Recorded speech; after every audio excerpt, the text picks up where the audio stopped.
Hello, Nadia. Hello. How are you? I'm good. How are you? I'm good. I had a little rush this morning because I got all of us with giving Finn the dog a haircut because he looked a little disheveled.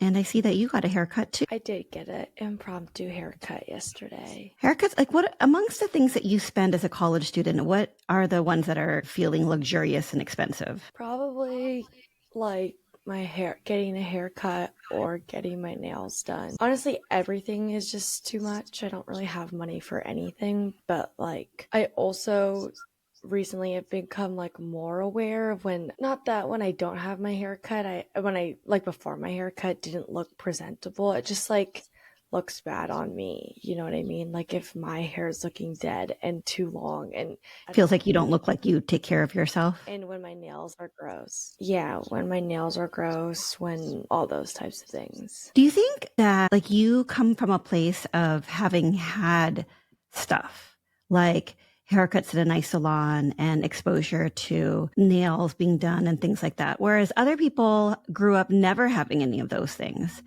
And so now it feels expensive to upkeep the life that you had before. Yeah, but yes, that's true. But also, like, I don't think I had it like them that frequently. Didn't get my nails done that frequently when I was younger. So it feels also like something that I can spend for myself if I have the opportunity to pay for it for myself if I want to. So that's why I like doing it because I didn't get it before, not because I didn't want it, but because like I know like circumstances just made it difficult to have long nails. But now I have the opportunity to, so I usually do it, but not during season. Oh, gymnastic season. That's true. Well, some people have long nails that are pretty good gymnasts. Yeah, I just like never trained with them, so it's like feels weird if I am.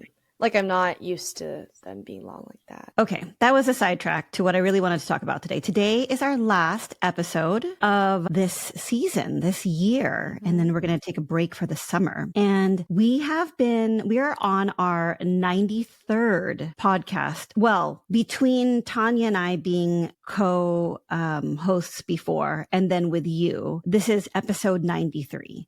With you, we've done over half of the episodes. And so that's a lot. And it's been we've been doing it since the second semester of your second year of college. Is that right? Second semester of what? Your second year of college. Yeah.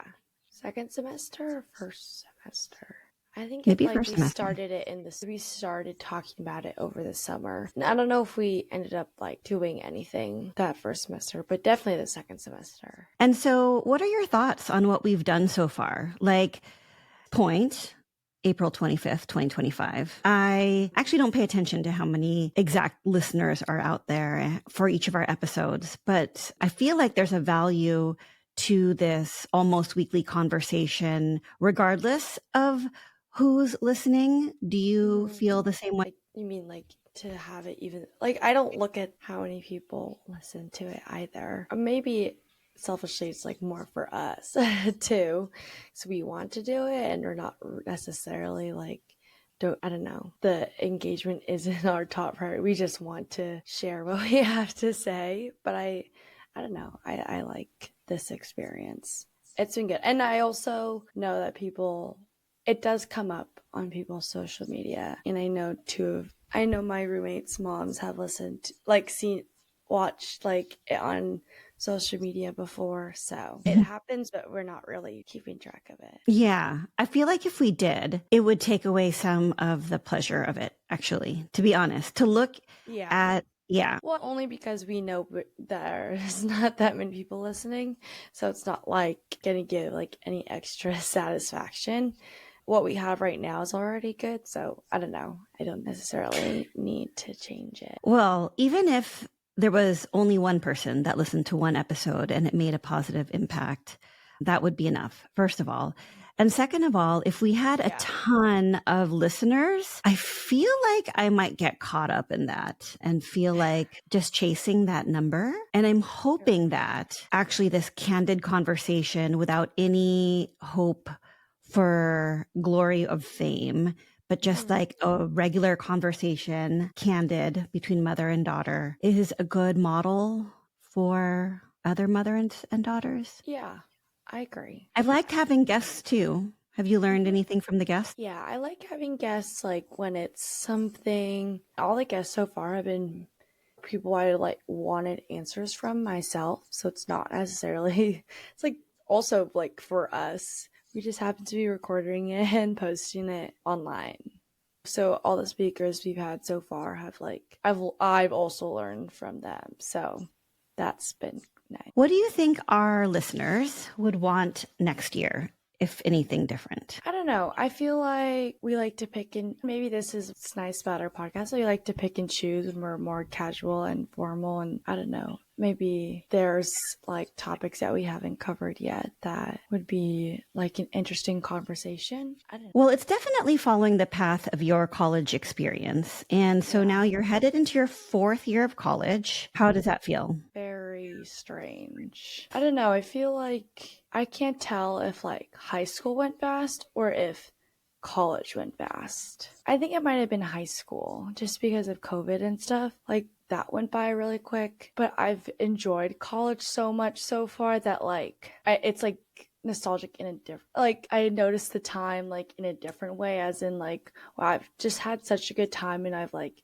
really made the most of all my years so far. It's like it hasn't felt like it's gone by quick, but it's like I want to go back and do it again. So, I said that for many years, that those 4 years of college would be the 4 years I would do over again. And there are other times that are pretty close, like around now, because I feel like I know what I'm doing with my life at this moment, and I don't feel like this panicky kind of desire to reach for some kind of goal that I'm not sure I'm going to attain. And I do remember feeling that in my 20s. I'm glad that that's not around. And I have some money that I can spend for things that I enjoy instead of feeling like I'm still having to conserve and save for the needs of the future. I still have to do that, but not as much, right? Like things like haircuts or whatever I might save on before. And now I just go get the haircut. I need the haircut. But yeah, so it's funny. I was talking to my friend the other Wednesday night, and she was saying it seems like it's gone so fast for you. And it's somebody that I went to college with. Mm-hmm. And we were having dinner, and she said, I can't believe Nadia is almost done with college. It went so fast. And it feels especially so fast because those 4 years of college were so formative and impactful in our lives that it seems strange that it would go by that quickly, that Nadia has already experienced all that big part of our life that feels huge. She's done it in a span of time that feels so fast. Yeah, honestly, I feel the same way. I don't know. I'm people on here know that I think that I said I was doing 4.5 years. I've switched back and forth between 4 and 5, and now it's 4.5. But part of me is like, oh, I get like one extra. Honestly, one extra semester of like to hold on to that. But then also like, depending on where I am, that second half of the year, I get one extra year of fun, or feeling like a college student and not necessarily like I need to figure out the rest of my life. But yeah, I agree. I honestly feel the same way, and I'm not done yet. But I think I don't know. I see like the people that were a year above me in high school graduating, and honestly, like friends of mine from elementary school that have graduated already.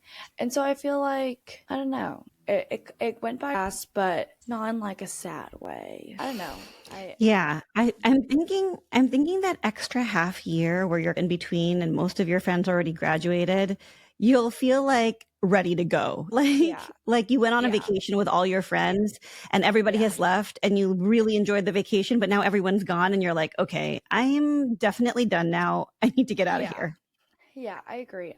That's definitely what's gonna happen. And I feel like that year will be pretty like a big transition time. I know like my friends from my co-op, when I met them, they were about to go into their like last semester. They also did 4.5 years, and like this past year has just been it's a big year, and you don't know where you're at or what to do. You can be home, or you can be traveling, or you can be doing school or working. And so I don't know, it'll definitely like make it so I want to be done, which will be nice. And yeah, I want to be done right now, but not like I want to be done but not done, if that makes sense.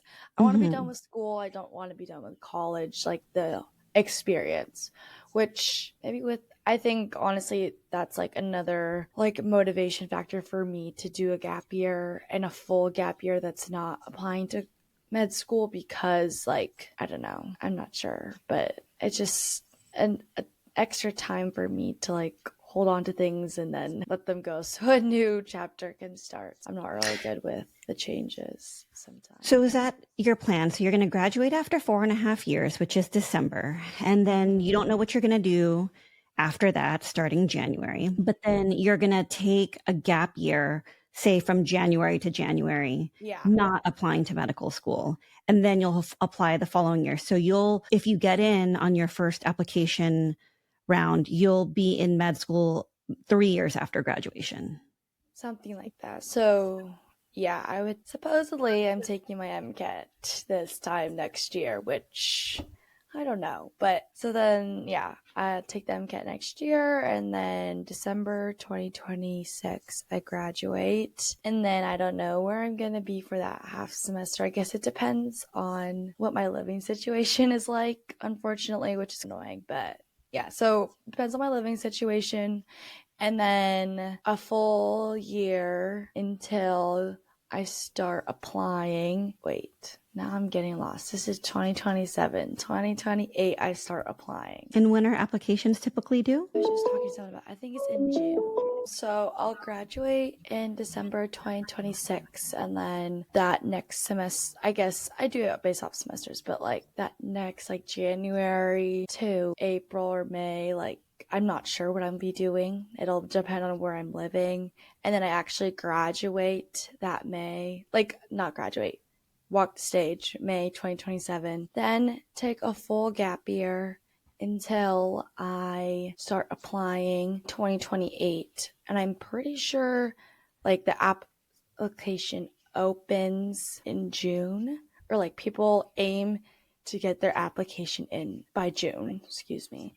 And then that's their application process. And then honestly, this is based off of like talking to other people. I don't actually know, so I could be wrong. But then I would be applying, and then I would start med school in 2029. Nice. But yeah, so like that plan for me right now feels not comfortable at all, but like stressful than it could be. And I like that I'll have like a time to be transitioning and maybe not doing school, and I don't know what I don't know, it's a time to like do something else for a little bit. And I've talked to a lot of your doctor friends, and you want to make sure that like going to med school and being a doctor is like what you want to do before you start doing it, because it's a big commitment. So I don't know, I'm pretty set on it right now, but it would be helpful to do other things in the meantime, and also get out of like this like college bubble where,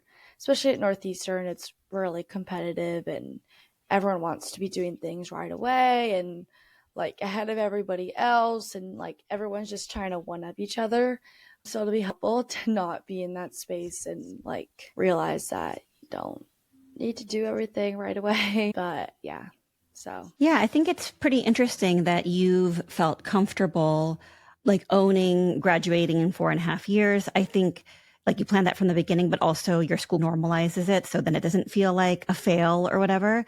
I do think that people oftentimes feel like it's a flex to graduate early. It is a flex because you've spent less money on tuition potentially. But like, I think that it's great that you are okay with taking your journey and you're actually putting yourself in a situation where you will be just okay living in your own path, living on your own journey. Yeah, I say that on here, but I don't really tell like other adults usually that I'm graduating 4.5 years because of what you said. Like usually your reaction is what they I don't know. I just say I'm graduating next year because it's easier and people don't really understand. And I'm not like saying it's completely normalized for myself. It's just like the way it has to be. So that's why I'm doing it. I don't necessarily want to do it, but like that's what it like ends up that way. You're going to finish your classes in December 2026, but your diploma is going to say class of 2027. I'm not sure. Probably, I don't know. Probably 2026 because that's when I graduated. You will be fully graduated in 2026. You just go through the ceremony in 2027. Yeah, there's no ceremony in December. But yeah, so I don't actually tell people that I'm 4.5 years. It's just like way too hard to explain. Half people don't know what Northeastern is, like people in California, and it's just too hard to go through all the steps, which is like my own thing. But I actually got into this weird conversation with a friend of mine. We've raised kids together.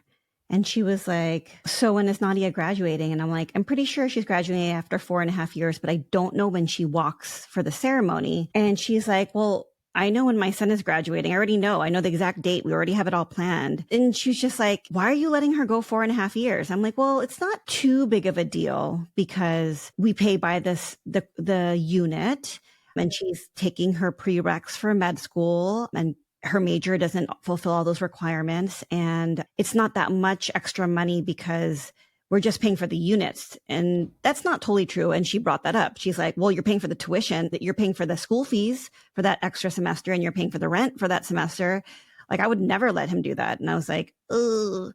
And so it's funny because you're not the only one that ends up getting like judged for going for 4.5 years. I get judged for letting you go for 4.5 years. Yeah, it's true. So we were talking about plans for you for next year. Do you hope to change what the format of this podcast is? And what do you think about inviting your sister along? As far as format, I like the way it's formatted now. It makes it easy for us to meet, and I don't know. I guess no one's been giving us any criticism or anything like that. But I like the way we have done things. And I'm sure there's lots of different things we haven't talked about yet. I know we talk about the same things, but yeah. And then as far as inviting Lucy, we've offered it to her before. I don't know why. She's just like stubborn about it, but I would love for her to join also. I just don't want to be responsible for her joining. She needs to do it on her own. Yes. I thought it would be cool for her to come in and interview and talk about other people's experiences, their college experiences. Like if we had guests that were college students. Yeah. Honestly, like she's has a different experience than I do because we are different majors and like had different study abroad experiences. So that would be nice. All right. Well, I'm sad that our season is over. And especially because you're going to be going to Spain for the next 6 weeks. What is the topic of your study again in Spain? It's like discovering the different cultures and languages within Spain. So we're going to 3 different places, or 3 different cities, going to Granada and Barcelona, and then San Sebastian, because it's like those are 3 areas of Spain that have historically had like different groups of people living there and also like dialects. But yeah, so that's what I'm learning about this summer. Cool. I'm hoping that there's going to be, you'll get to learn about Spain, which is cool, but that there'll be some reflection on lessons learned over the years in Spain and how we can think about that in terms of our own different cultures in the United States. Mm-hmm. Yeah, it'll be nice, and I'm excited. Yeah, it would be cool to continue our podcast while you're in another country, but I'm guessing that's not going to happen. Yeah, that's not going to happen. Do you have a very fixed schedule? Like it's like you're with your group from 8 to 5 every day? On some days, it's like a lot. It's like 2 days a week. Well, not a lot. There is a lot of free time, but I'm pretty sure I'm going to have a lot of work to do. But at least there's 1 free day a week, but at least 2 of the other days are classes. And I have 2 3-hour classes in that day with a break in between. And then the other days of the week, if it's not a free day, we're doing like a tour of some place or a fun activity. So I don't know. We'll see. It doesn't seem like a lot on paper, but I feel like it's going to be more than I expected. But well, it will. it's And better. it's the whole thing's in Spanish too, right? So that's another challenge that you're going to be spending the whole day in Spanish. Yeah, but like it's not like they don't speak English, and it's also we're in Spain, so everyone's going to be speaking Spanish anyways. So. I mean, your classes, that's 6 hours of listening to people speak Spanish for 6 hours twice a week. Yeah. All right. Well, I look forward to hearing you come back speaking Spanish with a... I don't think that's going to happen. All right, Nadia. Sorry, you were frozen. Oh, well, you missed my lispy adios. Bye, guys. Bye. Bye, listeners. See you next school year. Thank you.